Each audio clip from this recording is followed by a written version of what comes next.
In Selin, Ondo State, the National Emergency Management Agency has embarked on a sensitization tour to residents, especially market women, on the danger indiscriminate in dumping of refuse in waterways.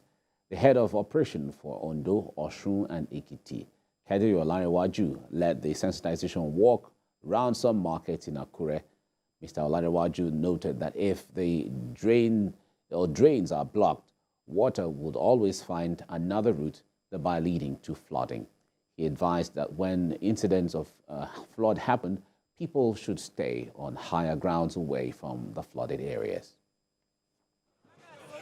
NEMA, as a responsive agency, felt that we should do sensitization and awareness program in and around Akure, the capital of Ondo State, to let people aware of the need to be mindful of how they treat their environment and to clear their drains before the onset of the heavy rain, so that if it comes at all, if the drains are free, there will be no flooding, and if it occurs at all, it won't be devastating. So that's why we are here in the market today, to sensitize people on the need to have a cleaner environment, to clear our drains.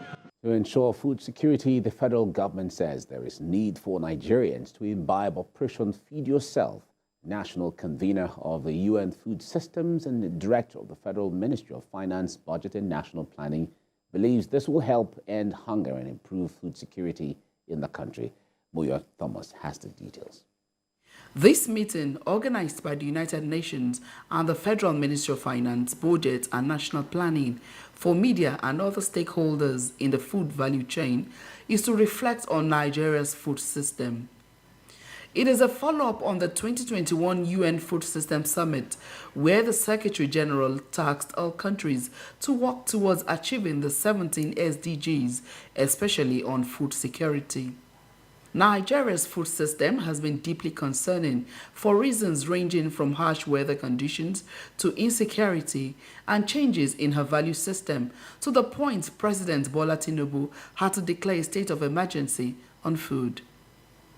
Conveners of this meeting believe Nigeria has prospect to attain food security if only the right steps are taken. If we are talking of food sufficiency, if you plant at the back of your house, in front of your house, and I plant at the back of my house and in front of my house, we'll discover that it is difficult for us to complain of not having something to eat. If we have the backyard in the communities, in the villages, and those backyards are seen as national assets, because whatever you do in your house, in your environment, is contributing to the national development. All our efforts are aimed at ensuring equity, inclusivity, livelihood opportunities, youth and gender mainstreaming, with the spirit of leaving no one behind. The World Food Programme Country Director believes a large part of the solution, especially in the Northeast, is achieving peace. You know, we fly helicopters from Maiduguri into the hubs, into Mangunu, into Banki, into Damasak, into Ngala. And you're flying in these helicopters. It's the only way to get there because it's not safe to go on the roads. And you're looking out the window of the helicopter, you're looking at really productive land that's empty. There's no one on the land. Rising cost of food and other commodities have made the transformation of food systems in Nigeria very difficult to navigate and non-negotiable. Moyo Thomas, TVC News, Abuja. Away from that now, the National Assembly has been getting knocks over its approval of a 70 billion naira allocated to cover what it described as the working conditions of new lawmakers. Activists have now promised to seek judicial intervention over the matter. We have details here. Senate spokesperson Yemi Adaramodu stated that none of the 70 billion naira intended to support the working conditions of members of the National Assembly will be distributed to them, adding that the amount will be used to purchase furnishings and carry out repairs in the lawmakers' offices. But this hasn't stopped the uproar that has greeted the announcement. I think that about 306 of them. So if you divide 70 billion by 306 members, we'll be talking about 228 million per member. It's unacceptable. It's believed that the lawmakers are acting in contempt of two subsisting court decisions.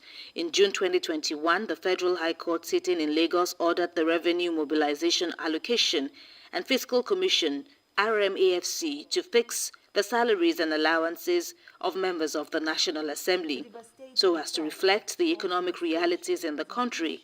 The court also ruled that the National Assembly Service Commission has no powers to determine the remuneration and allowances of lawmakers.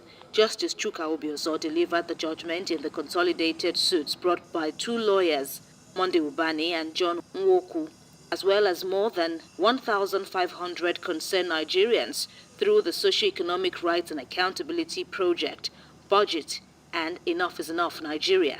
Femi Falana SAN had led the team of lawyers who secured that victory. The law will have to take its course, because the National Assembly members are not above the law of the country. So there's no way you are going to tell members of your constituencies that whereas you are being knocked down by poverty, we are allocating to ourselves 70 billion naira to improve our working conditions and 40 billion naira to buy SUV. While calling on the Revenue Mobilization Commission to reverse the decision, the rights groups also say they will sue the federal government over the issue. Kemi Foladiemo, TVC News, Lagos.